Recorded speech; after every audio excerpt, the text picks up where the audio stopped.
Dragons. Today we are going to be talking about how to write poetry. We are going to focus on three types of poems: a haiku, concrete poetry, also known as shape poetry, and acrostic poems. First, we're going to start with the haiku. A haiku is an ancient form of Japanese poetry. It has 3 lines. Lines 1 and 3 have 5 syllables. Line 2 has 7 syllables. This type of poem does not have to rhyme. It can rhyme if you want it to, but typically they don't rhyme. Usually they're about seasons in nature, but they can really be about anything you want. I've read haikus about birthday parties and trips to the candy shop. I've even read some really funny haikus, but traditionally they're about seasons in nature. So to understand how to write a haiku, something you really need to know how to do is count your syllables. We've done this in class all year long. You've had plenty of practice, but I just want to give you some reminders now that you're working from home. So all words are going to have a syllable. All words have at least 1, 2, they can even have more than that. The word puppy has 2 syllables. We're going to practice these words by clapping them out first, and then we're going to try a different method that I like to use. So let's say the word puppy together and clap as we go. Puppy. You should have heard 2 syllables. You should have had 2 claps. The next one is book. Book should have 1 syllable. Book, we hear 1 clap. And tomato has 3 syllables. Tomato. So that's one way to do it. Another fun way to check syllables is to do chin taps. So if you take your hand and put it underneath your chin, as you say the word, your chin is going to drop and tap the top of your hand. And each time it taps your hand, that is a syllable. And so that's a fun and easy way to count if you're in a place where you can't clap. And for me, I just find it easier to do. So we're going to try it again. We're going to go through the 3 words, then I'm going to have you practice on your own. So the first word with your hand under your chin is puppy. You should have felt it tap your hand twice. The next word, book. 1 time. And tomato. You should have had 3 chin taps. So now I'm going to have you try. I want you to clap your hands, or you can use chin taps, for each syllable in the word birthday. Go ahead and do it on your own. I'm going to give you about 5 seconds, and then we'll do it together. All right. Let's do it together, dragons. Clap with me, or you can do chin taps. Birthday. There we go. We should have 2 syllables. So understanding how to count syllables is going to be very important in a haiku because the structure of the poem is based on the number of syllables in each line. So looking at this chart, it's going to help us understand a little bit more what a haiku is going to look like. It's only going to have 3 lines. The first line is going to have 5 syllables. Now remember, these are not the number of words in the line. This is the number of syllables. So we are going to be counting syllables as we go, not words. Our second line has 7 syllables, and our third line is just like the first, having 5. I have a sample poem that I created down here that uses this structure to create the haiku. The tree was swaying to and fro, faster, faster, snap, smash went the tree. All right, so what we're going to do is let's count this out to make sure that I'm accurate. I'm going to have you guys clap with me as we do it together, and we're going to read the first line. The tree was swaying. There we go. We have 5. So we've got the first line done. The next one, we want to have 7. To and fro, faster, faster. That's 7 syllables. And the last one, snap, smash, went the tree. I have 5 syllables. So my syllabication is correct. So I have the right number of syllables per line. The other thing you want to remember when you're writing a haiku, and most poems that follow kind of a line form like this, the first letter on each line is going to have a capital letter. The other thing is, at the end, unless it is a question or an exclamation, we're typically not going to have periods. Okay, so we're not going to have a punctuation at the end unless we're trying to make a point with an exclamation or the goal is to ask a question. Then we can have those there. But otherwise, we're going to leave it open. But remember, the start of each line should start with a capital letter. The other thing with a haiku is you can see how I have it here. All of your lines should be centered. So they're not what we call justified, or they're not all starting at one end. The first line starts in the middle, and then the second line balances on both sides. You see we have a few letters here, we have a few letters there. So we want to center our poem when we write it. And it's just the way a haiku looks. It's just kind of the structure of that poem. All right, so the next thing we're going to talk about is concrete poetry. This is one of my favorite types of poems. I think they're so much fun to write.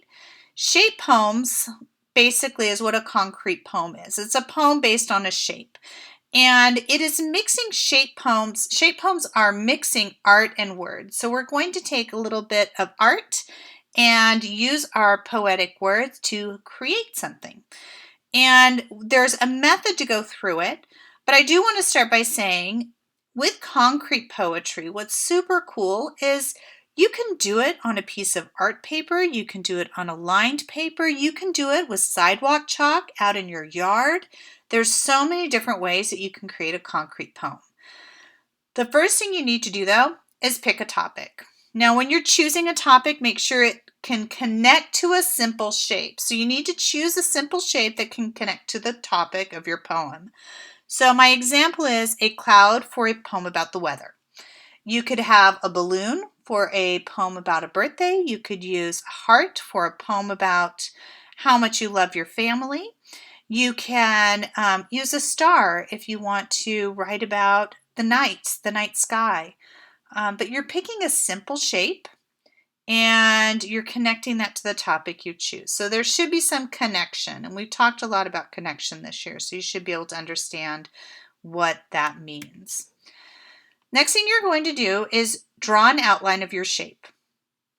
So this is my cloud, and this is the outline I have. After you draw your outline, you're going to write your poem.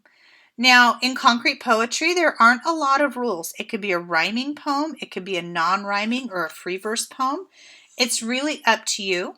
Typically, rhyming poems tend to be more upbeat. They tend to be happier, a little bit more joyful. Not always, but they do make us feel a little bit better because of the rhythm and the words. Non-rhyming poem or free verse might be more serious in nature. So kind of think about that when you're writing your poem. Do you want this to be a funny thing, or do you want it to be more serious? So think about that as you're writing. But there really aren't any rules with concrete poetry and rhyming. It can be either rhyming or non-rhyming.